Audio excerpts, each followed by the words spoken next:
자, 6번 문제를 풀도록 하겠습니다. 6번 문제. 그림과 같이 실온에서 밀도가 로제로인 물에 완전히 잠긴 물체 A는 물체 B와 실로 연결되어 있다. A의 밀도는 2분의 3 로제로이고 B의 부피는 A의 2배이다. B가 물에 완전히 잠기기 위한 B의 최소 밀도는 얼마인가? 자, 질문이 이렇게 주어졌죠? 그러면 제일 먼저 할 작업은 B의 밀도를 구하는 거니까 로 B를 구하자. 이렇게 적어 놓으시면 될 것 같고요. 두 번째, 요거를 그림에다 표시하는 게 좋습니다. B의 부피는 A의 2배이다. 그래서 그림에다가 B의 부피는 2V, A의 부피는 V. 이런 식으로 유체 문제에서 자주 나오는 표현 방법이에요. 그래서 그림에다 표시하는 거 추천. 자, 그 다음에 마지막 조건. B가 물에 완전히 잠기기 위한 B의 최소 밀도는. 자, 최소라는 말이 들어갔습니다. 자, 이거를 판단해 봅시다. 자, 잘 알다시피 물체가 이렇게 물 속에 들어있을 때 밀도가 크면 가라앉아요. 그래서 만약에 밀도가 이렇게 크면 가라앉습니다. 그러면 B가 물에 잠기기 위한 밀도 조건은 맞는데 최소 밀도 조건은 맞지 않죠? 무슨 말인가 하면은 얘가 가라앉을 필요 없이 그냥 이 상태만 유지해도 물속에 물체가 완전히 잠긴 것이 되겠죠? 그러므로 무슨 말인가 하면은 밀도를 줄여서 가라앉을 필요 없이 밀도를 줄여서 그냥 이 상태를 유지한다. 정지 상태를 유지하면 되겠죠. 그때의 밀도가 최소 밀도이다. 이렇게 되는 거죠. 그래서 최소 밀도 조건을 준 이유가 얘가 가라앉는 것까지는 필요 없고 이 상태를 유지한다. 정지 상태를 유지할 때 밀도가 최소 밀도이다. 이거를 아는지 물어보는 질문이에요. 그래서 이 조건은 물체가 정지하고 있는 것을 나타낸다. 이렇게 이해하시면 되겠습니다. 자, 그러면은 문제 풀 준비는 다 됐고 이제 분석해서 풀어봅시다. 자, 부력 문제는 공식을 두 가지를 쓰죠.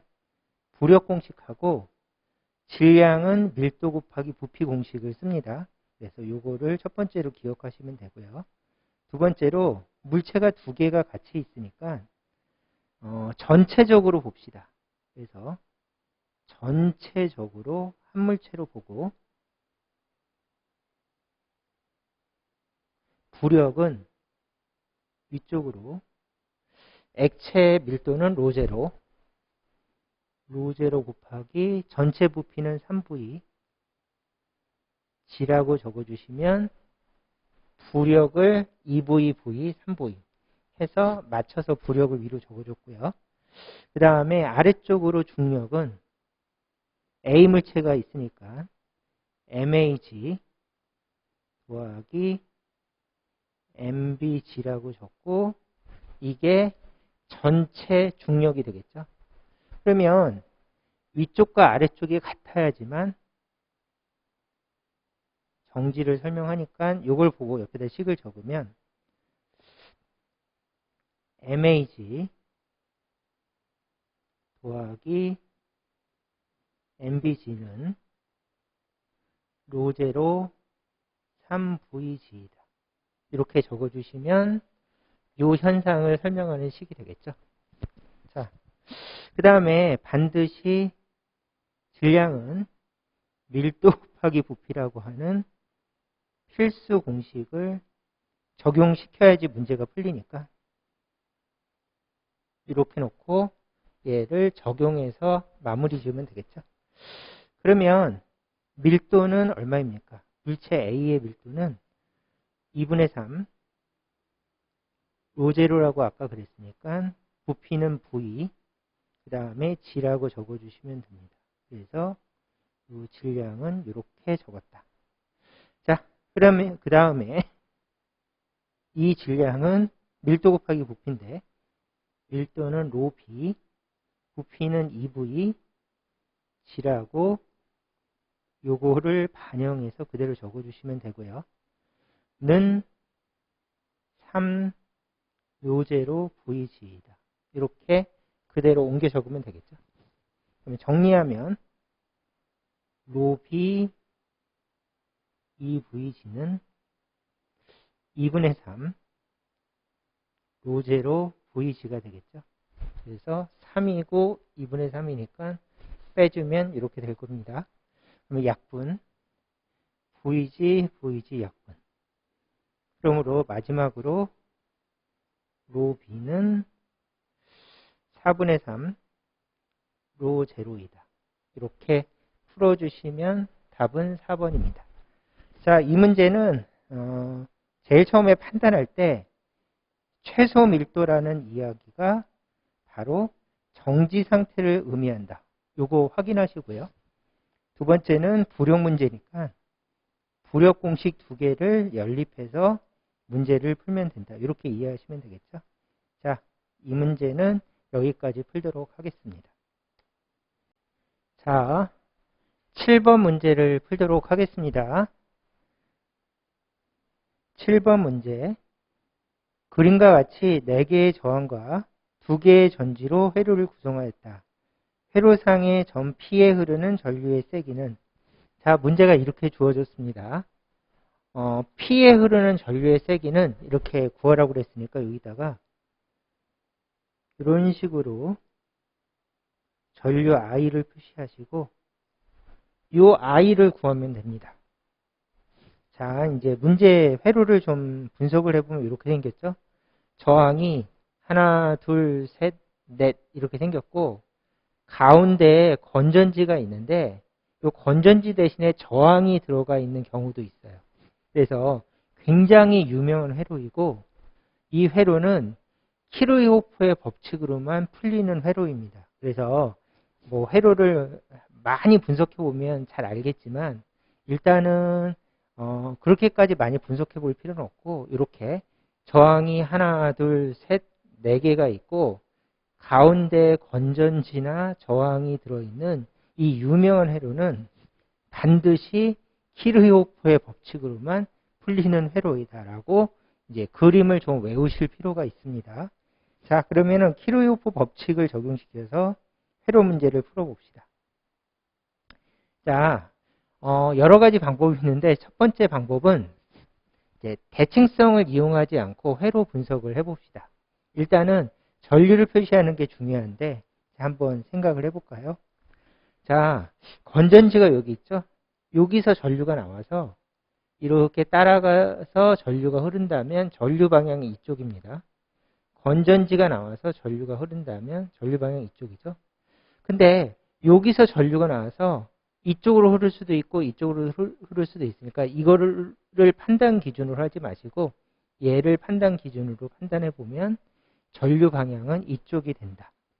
이렇게 생각해 주시고 2롬에 흐르는 전류를 위쪽이니까 I1 이렇게 그 다음에 아래쪽에 흐르는 전류를 이렇게 I2라고 잡고 그 다음에 가운데 전류가 I로 흐른다면 이렇게 표시해 주시면 되겠죠.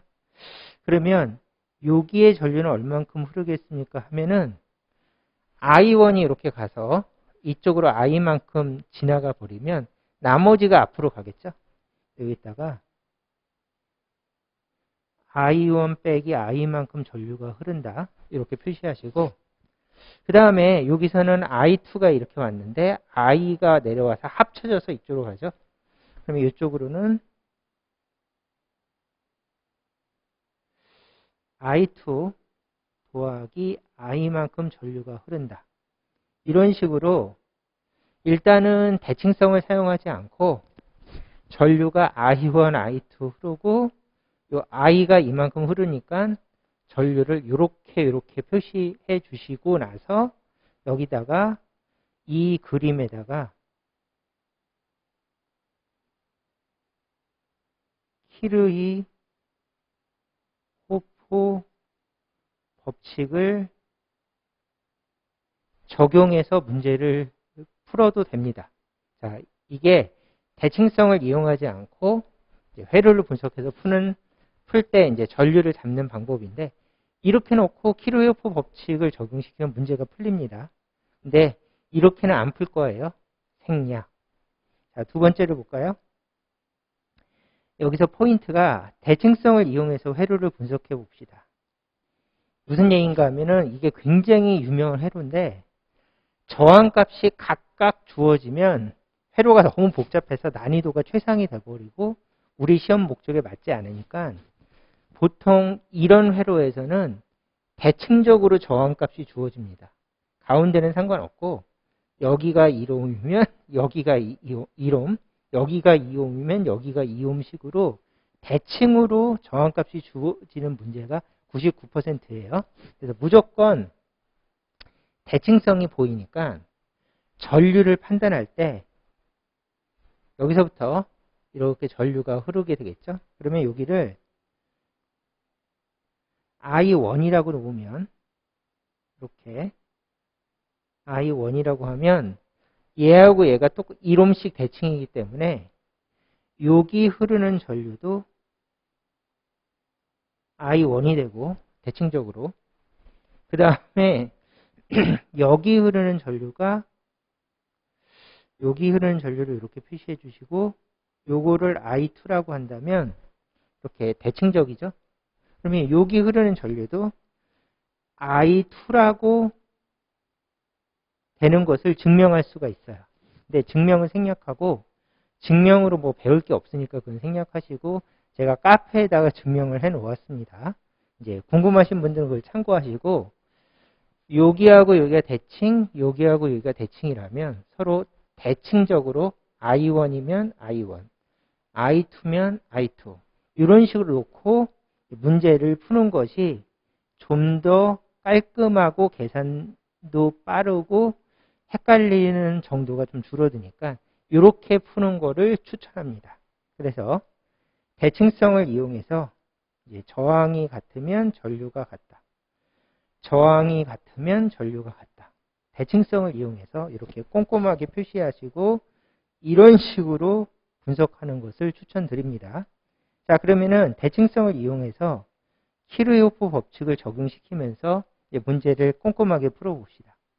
자, 아까 했던 게 여기가 I1, 그 다음에 이쪽이 I2, 그 다음에 이쪽이 I2, 이쪽이 I1, 그 다음에 전류 I는 이쪽. 이렇게 되겠죠? 그러면 키르호프 법칙을 적용시킬 때 1법칙은 전류 법칙이니까 1법칙, 전류를 여기다가 이렇게 그림을 그리는 게 키르호프 법칙의 1법칙. 그 다음에 여기서 식을 만들면 I1에서 쭉 가서 I가 빠지면 I2가 되겠죠. 그러므로 I1 빼기 I는 I2이다. 다른 말로 I1은 I 더하기 I2이다. 이것이 1법칙. 두 번째는 누프 법칙이죠. 두 번째는 누프에 따라서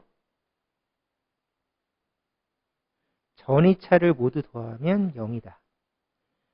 전이차는 IR로 계산한다.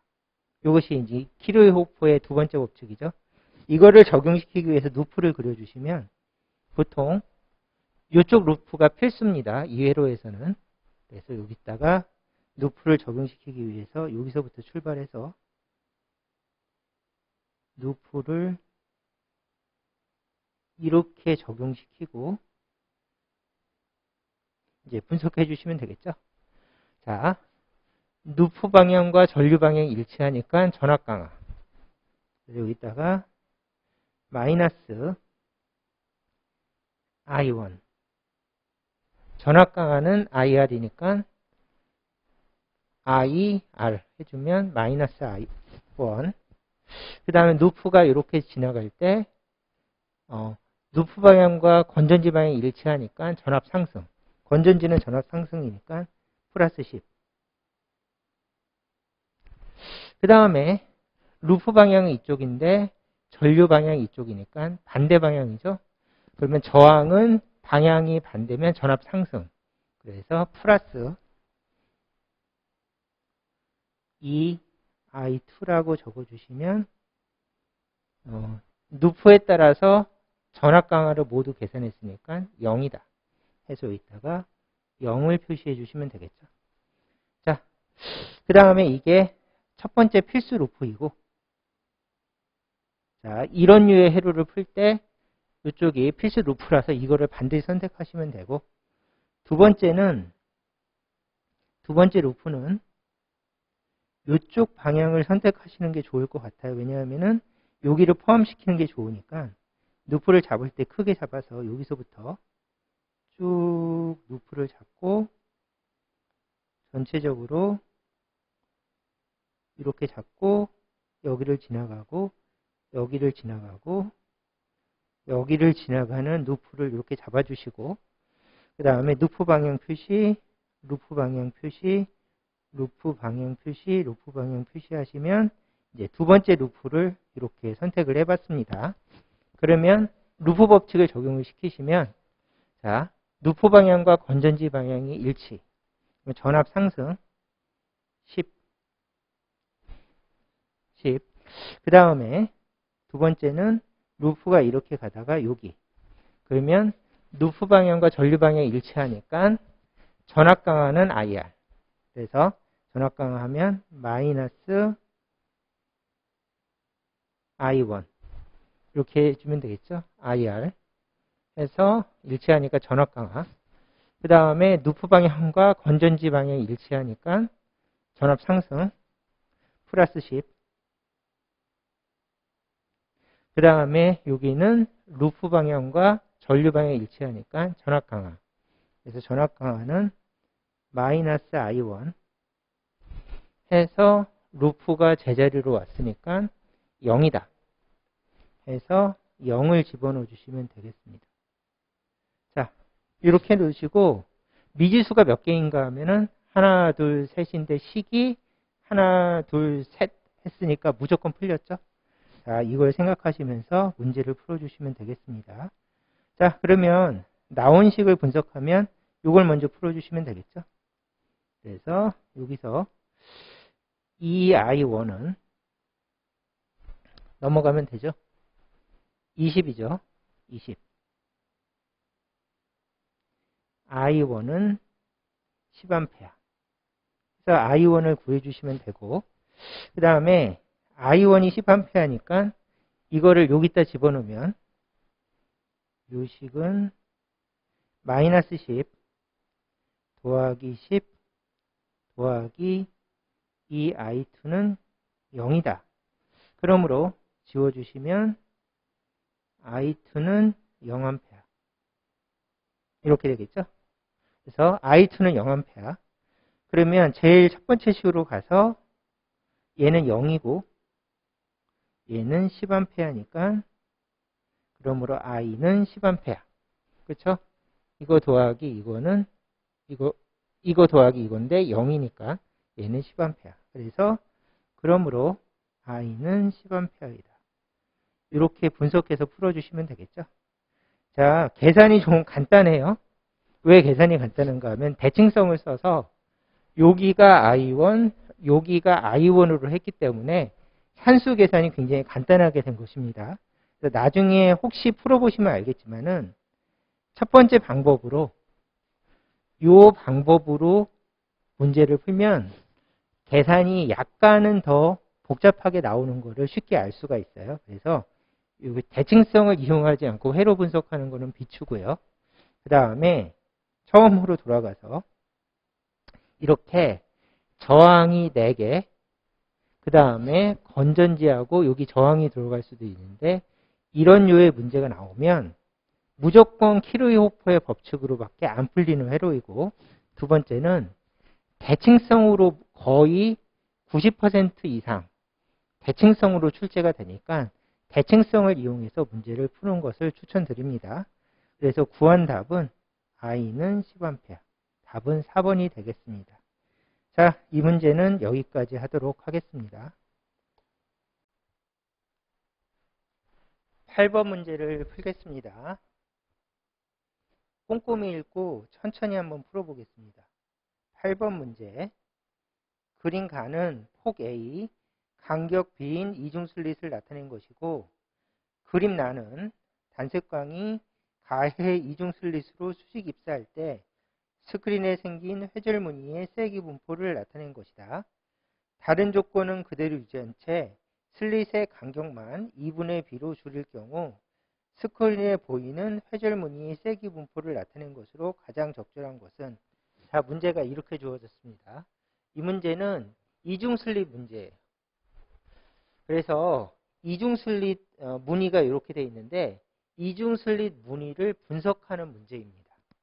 자, 그러면은 이중 슬릿 무늬를 분석하는 문제라고 한번 봐주시고 나서 다른 조건은 그대로 유지한 채를 여기다 적용을 시키면 뭐가 똑같은가 하면 요거를 적용을 시키면 A라고 하는 슬릿 폭은 동일하고, 그 다음에 슬릿의 간격만 2분의 B로 줄인다고 했으니까 요 슬릿 간격이 2분의 1배가 되는 문제이구나. 그래서 슬릿 폭은 그대로 슬릿 간격만 2분의 1배로 됐을 때 이중 슬릿 무늬가 어떻게 바뀌는지를 물어보는 문제입니다. 자, 그러면은 꼼꼼하게 현상을 한번 복습을 하면서 문제를 풀어봅시다. 자, 여기는 이제 구멍이 하나니까 단일 슬릿이죠. 단일 슬릿이 이렇게 있을 때 이 구멍을 슬릿 폭, 구멍 크기라고 하는데, 이것이 무늬를 만들 때 L 곱하기 람다 나누기 A라고 해서 이 A가 여기로 들어갑니다. 그래서 이 슬릿 폭이 무늬에 영향을 미치겠죠. 그러면 이 무늬 간격 델타 X는 이 그림에서 어떻게 표현이 되는가 하면은 어두운 곳부터 어두운 곳을 이렇게 선택해서 이것이 델타 X. 그 다음에 어두운 곳부터 어두운 곳까지를 선택해서 이것이 이 델타 X. 그 다음에 다시 어두운 곳부터 어두운 곳까지가 델타 X이다. 그래서 어두운 곳부터 어두운 곳까지가 델타 X. 그래서 이 무늬 간격은 이렇게 구할 수가 있고, 무늬 간격을 구할 때 A가 바로 슬릿 폭하고 관계가 되어 있다. 이것은 필수 암기죠. 그래서 이 세 가지를 연결시켜서 외워놓으시면 되고요. 두 번째는 이쪽은 이중 슬릿이죠. 자, 구멍이 두 개 있으니까 이중 슬릿입니다.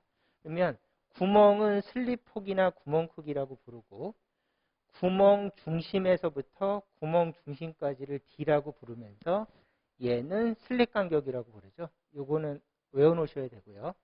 요 슬릿 간격이 무늬 간격하고 관계가 있어서 L 곱하기 람다 나누기 D 할 때 이 D가 바로 슬릿 간격이고, 슬릿 간격은 이중 슬릿에서만 나타내는 현상입니다.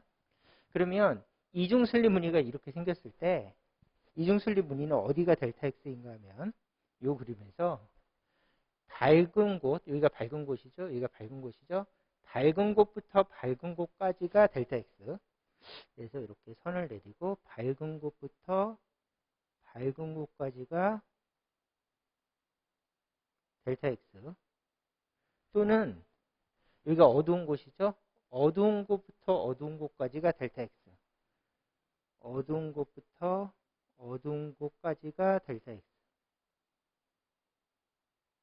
이렇게 보시면 이중 슬릿은 이런 식으로 분석하시면 되겠죠. 그래서 이중 슬릿은 슬릿 간격이 중요 변수이고, 이 슬릿 간격을 이용해서 무늬 간격인 델타 X를 구하는 데 사용한다. 여기까지가 이제 이중 슬릿하고 단일 슬릿을 분석하는 방법이죠. 근데 이중 슬릿에는 변수가 하나 더 있죠. A라고 하는 슬릿 폭이나 구멍 크기가 있습니다. 그래서 이 A가 뭐를 결정하는가 하면은 슬릿 폭이나 구멍 크기는 단일 슬릿 무늬를 결정할 때 사용돼요. 슬릿 폭이나 구멍 크기는 단일 슬릿의 무늬를 결정할 때 사용되죠. 그러면 마찬가지로 이중 슬릿에는 슬릿 폭이 있으니까 이 슬릿 폭이 그림에 어떻게 표현되는가 하면은 바로 무늬 윤곽을 나타냅니다. 그래서 무늬 윤곽을 이렇게 점선으로 그려주시면 이렇게 무늬 윤곽을 이런 식으로 점선으로 그려주시면 뭐랑 똑같은가 하면은 위에 단일 슬릿 모습하고 거의 똑같죠. 그래서 여기가 0이면 똑같이 0이고 2가 0이면 여기 똑같이 마이너스 2가 0이고 2가 0이면 똑같이 2가 0이고 여기가 0이면 여기가 0이게끔 무늬가 똑같이 표현됩니다. 이거를 무늬 윤곽이라고 하는데 왜 이렇게 무늬하고 무늬 윤곽이 똑같은가 하면은 슬릿 폭이 A고 슬릿 폭이 A로 똑같이 나왔기 때문에 단일 슬릿 무늬하고 이중 슬릿의 전체 무늬 윤곽이 일치한다.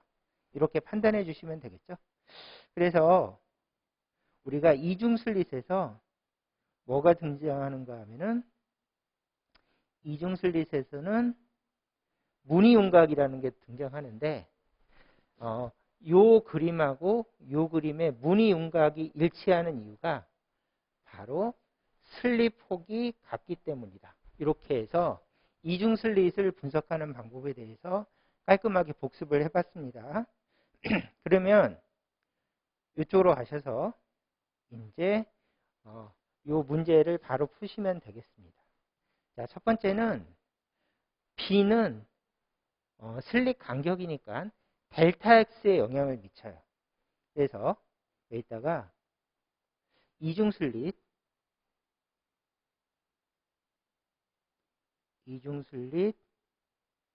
무늬 간격인 델타 X는 L 곱하기 D분의 람다가 공식인데 얘가 바로 B죠. 이 그림에서.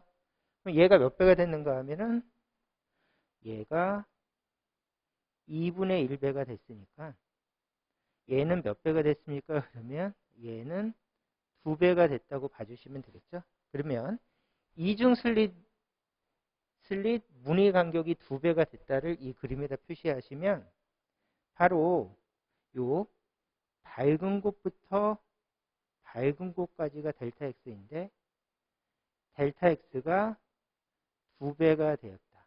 이렇게 이해하시면 되겠죠. 그래서 뾰족뾰족 나와 있는 것이 2배의 크기로 보여줘야 된다. 얘가 2배가 되었다. 라고 판단하시면 되고요. 두 번째로 아까 봤죠? 얘는 단일 슬릿 폭입니다. 단일 슬릿 구멍 크기는 안 바뀌었대요. 그러면 뭐는 똑같은가 하면은 무늬 윤곽은 똑같아야 돼요. 그래서 이중 슬릿의 전체 무늬 윤곽은 점선으로 이렇게 표시하시면 전체 무늬 윤곽은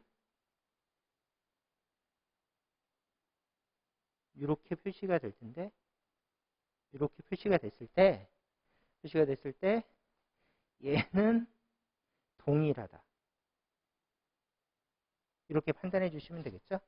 그러면 어두운 곳을 선택을 하시면 마이너스 1 옆이 여기가 바로 상쇄점이죠. 그래서 상쇄점이 마이너스 1 부분이 정확하게 상쇄점인데 이 부분에서 어두운 곳이 돼야 된다. 플러스 1 바로 옆이 상쇄점인데 여기서 어두운 곳이 돼야 된다고 해서 두 가지를 보시면 되겠죠. 첫째, 무늬 간격이 2배가 된 것을 찾으시고 자, 이거는 이중 슬릿하고 관계된 무늬죠. 이중 슬릿하고 관계됐으니까 슬릿 간격을 이용해서 2배가 된 걸 확인하시고 그 다음에 구멍 크기는 똑같으니까 단일 슬릿하고 관계된 무늬 윤곽은 똑같다. 그러면 이것이 똑같다. 그래서 이것이 두 번째로 살펴볼 내용이죠.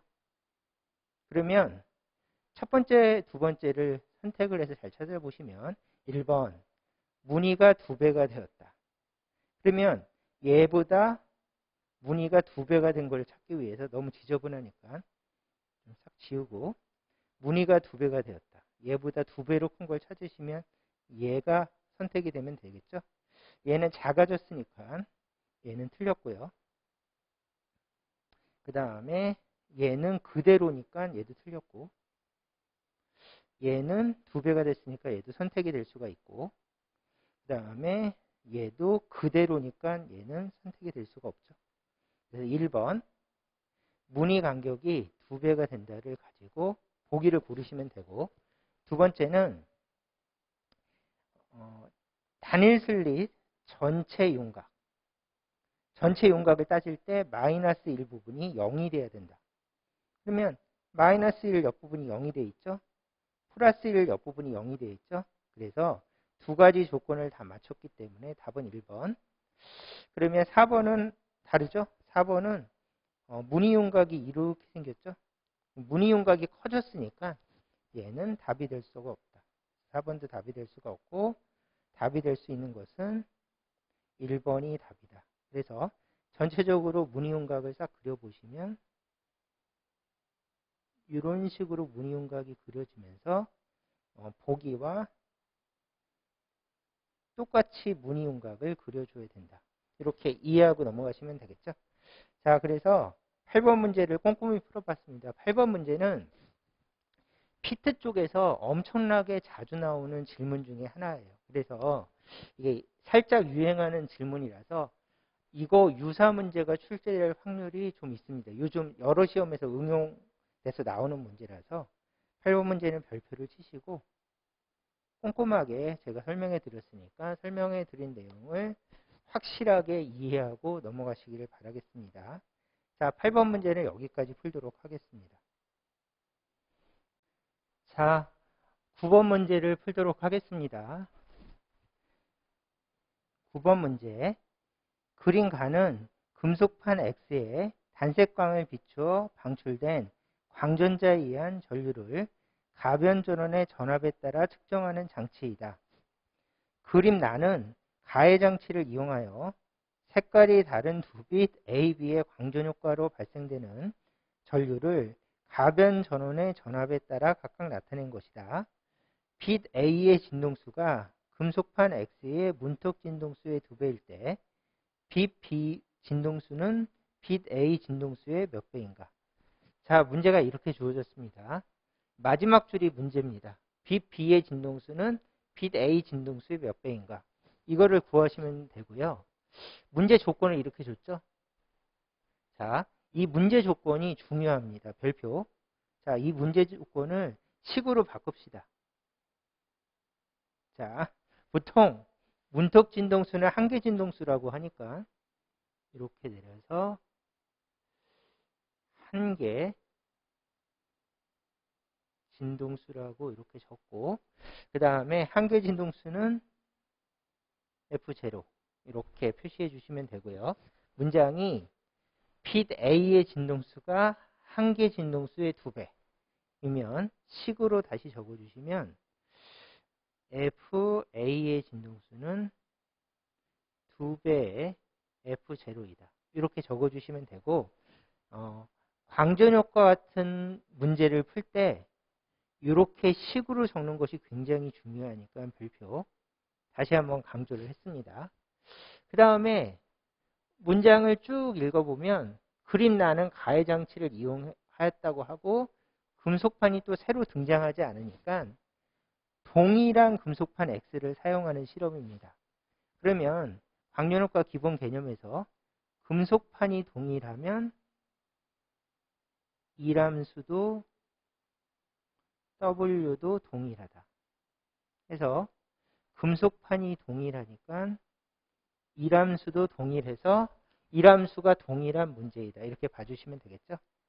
그 다음에 마지막으로 광전효과 그래프를 줬는데 전압과 광전류 그래프에서 이렇게 내려오면 이것이 정지전압이죠.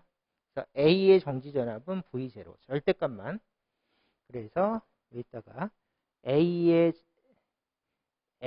정지전압은 V0. 그 다음에 B의 정지전압은 2V0를 쓰면 되구나라고 그래프를 표시해 놓고 문제를 풀기 시작하시면 되겠습니다. 자, 이제 문제를 꼼꼼히 풀어볼까요? 자, 처음부터 광전효과 공식부터 적어봅시다.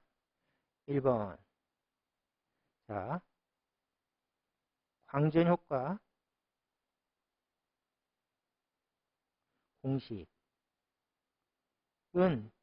HF는 W 더하기 2분의 1 MV제곱으로 적는 게 광전효과 기본 공식입니다. 이렇게 적은 다음에 문제에서 빛의 진동수를 가지고 문제를 풀었으니까 HF는 그대로 써주시면 되고, 그 다음에 이람수는 HF0인데 얘는 바꾸지 않고 동일했죠. 이렇게 동일하게 표시해 주시고, 그 다음에 정지전압을 사용했으니까 얘는 EV0로 적은 다음에 이것이 문제에 맞춘 광전효과 공식이 돼서 이것을 보시면서 문제를 푸시면 되겠습니다. 자, 광전효과 기본 공식을 이렇게 적었어요. 그 다음에 이제 해봅시다. 2번 빛 A를 적용시키면 HFA라고 적어주시면 되겠죠. 빛 A를 사용했으니까 진동수는 A에 해당하고, 그 다음에 이람수는 HF0. 그 다음에 A의 정지전압은 아까 찾아보니까 V0였죠. 그래서 A의 정지전압은 V0. 그대로 옮겨 적었습니다. 그 다음에 아까 조건이 있었죠. FA는 정지전압의 2배이다. 정지전압의 2배가 아니라 잘못 읽었죠. 진동수 A는 한계 진동수의 2배이다. 이렇게 읽어주시면 되고, 요거를 대입하면 HEF0는 HF0. 그러므로 더하기 EV0. 그러므로 HF0는 EV0이다. 해서 이제 빛 A에다가 광전효과 공식을 적용시켜서 꼼꼼히 풀어줬습니다. 요게 이제 구해진 조건이죠. 그러면 세 번째로는 빛 B에다 적용시키면 빛 B에다가 식을 적용시켜서 풀어주시면 되겠죠. 빛 B. 자, HFB는 HF0. 그래서 이람수는 그대로. 그 다음에 정지전압은 EV0니까 더하기 2 곱하기 2배의 V0. 이렇게 적어주시면 되겠습니다. 그러면 이 V0가 HF0니까 요거를 여기다 대입을 해주시면 식은 HFB는 HF0 더하기 2배의 HF0가 되니까 HFB는 3배의 HF0가 된다. 이렇게 최종적으로 정리가 되겠죠. 그러면 H약분. 그러므로 정리하면 FB는 3배의 F0가 된다. 이렇게 적어주시면 되겠습니다. 그러면 얘하고 얘를 비교하시면 되겠죠. 그래서 FA는 2배 FB, F0. 그 다음에 FB는 3배의 F0. 해서 아까 구한식 처음 조건을 적고 마지막에 구한식을 이렇게 적으면 몇 배가 됩니까가 질문이었으니까 이렇게 비교하시면 어쨌든 둘을 비교하는 거죠. 얘가 얘의 2분의 3배가 된다. 해서 B가 더 큰 겁니다. 몇 배가 됐습니까? 그러면 2분의 3배가 답이 되겠습니다. 이렇게 해서 답을 선택해 주시면 답은 3번입니다. 이렇게 풀어주시면 되겠죠. 자, 얘는 난이도 중 문제입니다. 왜냐하면 광준효과 문제가 그대로 적용이 돼서 광준효과에서 자주 나오는 문제가 그대로 적용이 돼서 만들어진 문제라서 난이도 중 정도의 문제고 반드시 풀 줄 아셔야 되는 그런 문제가 되겠습니다. 자, 답은 3번. 9번 문제는 여기까지 풀도록 하겠습니다. 자, 10번 문제로 넘어가도록 하겠습니다. 10번 문제. 10번 문제 읽고 꼼꼼히 풀어보도록 하겠습니다. 자, 10번.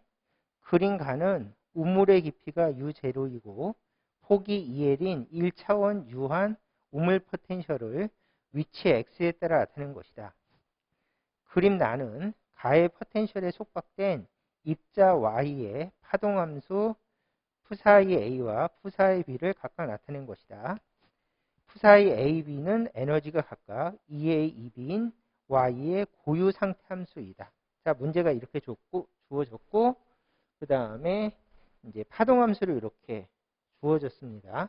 그러면 여기다 밑줄 고유 상태 함수라는 문장이 나오죠.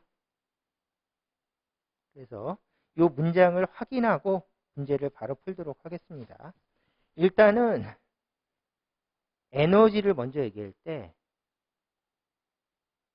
에너지인데 보통 이제 포텐셜 우물은 운동 에너지를 가지고 있죠. 또는 전체 에너지라고 부르기도 합니다. E는 8mL제곱분의 H제곱 N제곱을 이제 운동 에너지 또는 전체 에너지라고 부릅니다. 그런데 만약에 E1, E2, E3라고 부르면은 얘는 1일 때 에너지, 2일 때 에너지, 3일 때 에너지라서 얘는 고유 에너지라고 부릅니다. 명칭이 살짝 다르죠. 그래서 1인 고유 상태 에너지, 2인 고유 상태 에너지, 3인 고유 상태 에너지 이런 식으로 부른다 라고 생각해 주시면 되겠습니다. 자, 그러면 만약에 파동함수를 적으세요. 그러면은 파동함수는 이렇게 푸사이라고 적고 얘가 파동함수입니다. 그러면 조금 전에 얘기한 것처럼 푸사이 1, 푸사이 2, 푸사이 3 이렇게 얘기하면은 각각 고유 상태가 들어갔기 때문에 얘는 고유 함수 또는 고유 상태 함수라고 부릅니다. 그래서 무슨 얘기인가 하면은 고유자가 들어가면은 번호를 지칭하면서 이야기를 해야 된다. 이것이 이제 기본 포인트죠. 그래서 번호가 들어가 있으니까 고유함수, 고유상태함수라고 부르고 번호가 없으면 파동함수라고 부른다. 이 차이를 좀 봐주셔야지 양자역학 문제를 풀 때 어색하지가 않습니다. 그래서 이 차이를 좀 봐주시면서 자, 문제가 유한 포텐셜 우물이고 상태함수 그림이 이렇게 주어져 있다 라고 하는 걸 보시면서 문제를 푸시면 되겠습니다. 자, 그러면 기억부터 풀어볼까요? 기억. Y가 푸사이 B인 상태에 있을 때 X는 0에서 Y를 발견할 확률은 0이다. 이렇게 돼 있죠? 그러면 요 파동함수를 분석해 보래요. 푸사이 B. 그러면 푸사이 B일 때는 X는 0은 여기죠? 그러면 요거를 보시면서 읽어주시면 되겠죠? X는 0일 때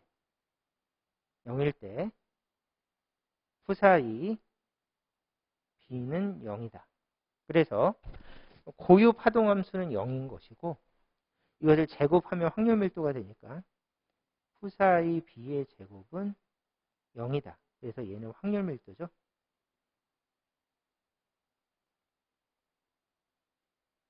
이렇게 파동함수를 제곱하면 확률 밀도라고 부른다. 확률 밀도는 입자를 발견할 확률이니까 Y라는 입자를 발견할 확률은 0이다.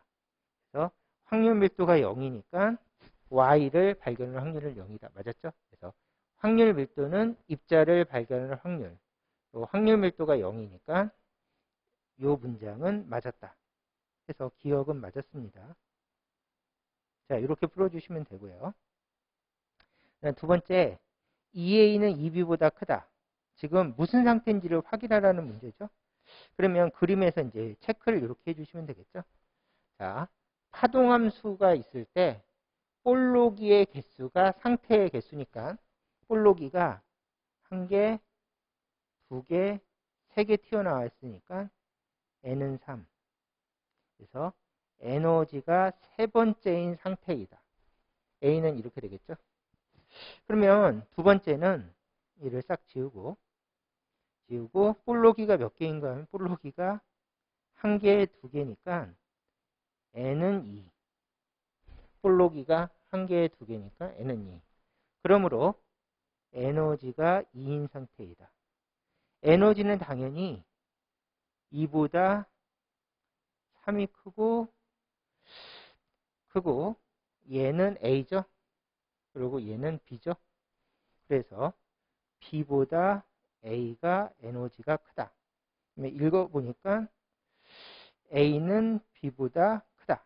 그래서 니은은 맞는 얘기입니다. 자, 디귿을 볼까요? Y가 가해서 가질 수 있는 바닥 상태 에너지는 2B이다. 그러면 바닥 상태 에너지는 2원이죠. 그러면 여기로 가서 B는 Y가 가해서 가질 수 있는 바닥 상태 에너지는 2원인데 2원이 맞습니까? 그러면 2원은 얘는 E2가 B죠? E3가 A죠? 그래서 2원은 EB도 아니고 EA도 아니다.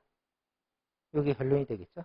그래서 디귿은 틀렸고 얘네들을 뭐라고 부르는가 하면 첫 번째 들뜬 상태, 두 번째 들뜬 상태라고 부릅니다. 자, 이렇게 해서 판단해 주시면 되겠습니다. 그래서 디귿은 틀려서 기억, 니은만 맞아서 답은 3번. 이렇게 풀어주시면 되겠습니다. 자, 10번은 굉장히 꼼꼼히 설명을 했고요. 설명해 드린 방식으로 유사 문제를 똑같이 풀어주시면 되겠습니다. 거의 유사하게 출제가 됩니다. 자, 여기까지 해서 기출문제 풀이를 마치도록 하겠습니다.